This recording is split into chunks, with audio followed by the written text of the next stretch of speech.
Space Coconut. Okay, today we're gonna talk about how being toxic makes you a better gamer.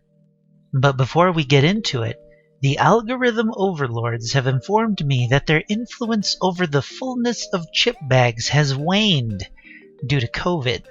My brain isn't big enough to understand, but they have assured me that liking and subscribing to the channel will make your ice cubes melt slower in your favorite cold beverage for the summer.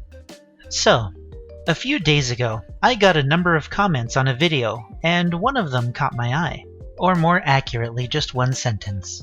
By the way, toxic in DBD is just any good killer, survivor, and survive with friends.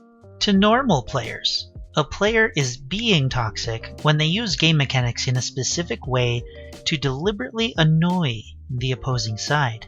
To salty players, a player is being toxic when they use game mechanics in a specific way to win the match. Keeping both examples in mind, let's think about slugging. Slugging can actually fall under both definitions. For killers, they can deliberately slug a survivor to be toxic, or they could slug a survivor because it's a good tactical choice. For survivors, a killer will only slug to be toxic because there's no way that slugging can be a tactical choice. Killers are just teabagging and flashlight clicking is another example.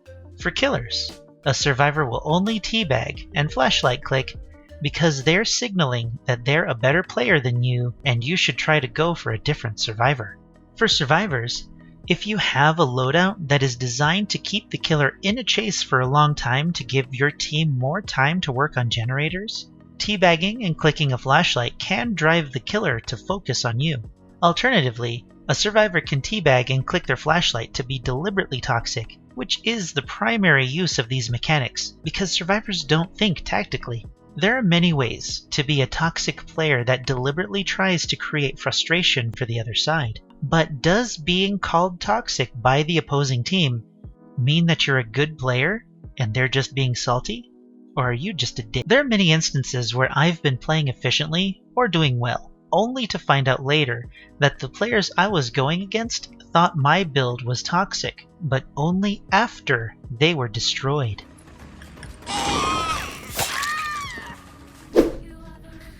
There's a trap directly to my Are left. you serious? She's literally trapped everything. Yeah, Yes. she's pretty decent at setting up that web. Maybe it's just your ping is so bad that the server never knows if you've actually used it or not. Ugh! I hate her. She's really smart. Yeah, we should probably do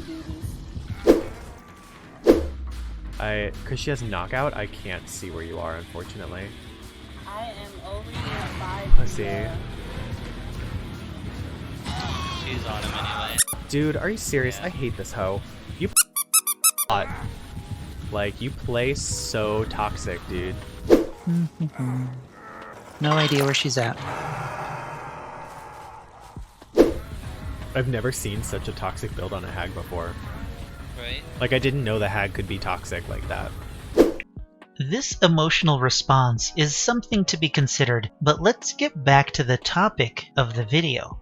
When a player is being toxic or is known to be toxic, a person with a basic understanding of English will understand that the person is known to deliberately play and utilize mechanics in such a way to cause frustration to the opposing side and gain satisfaction from doing so.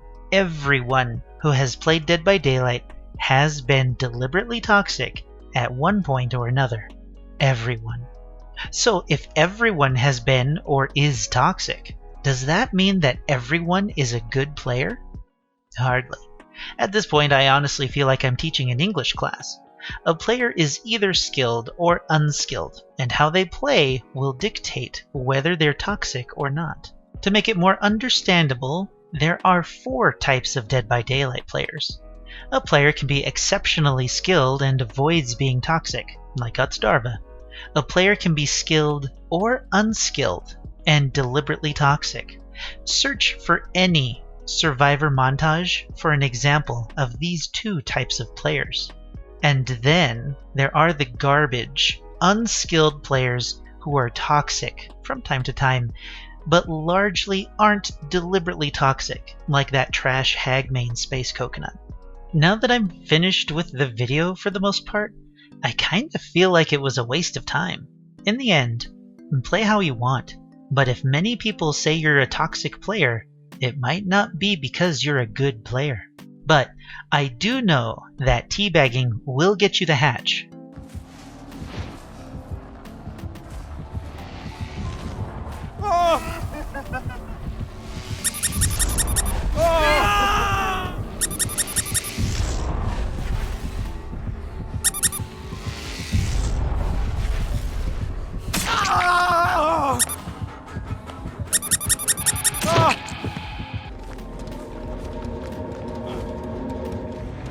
So, I hope you enjoyed this video, although I really have no idea why you would.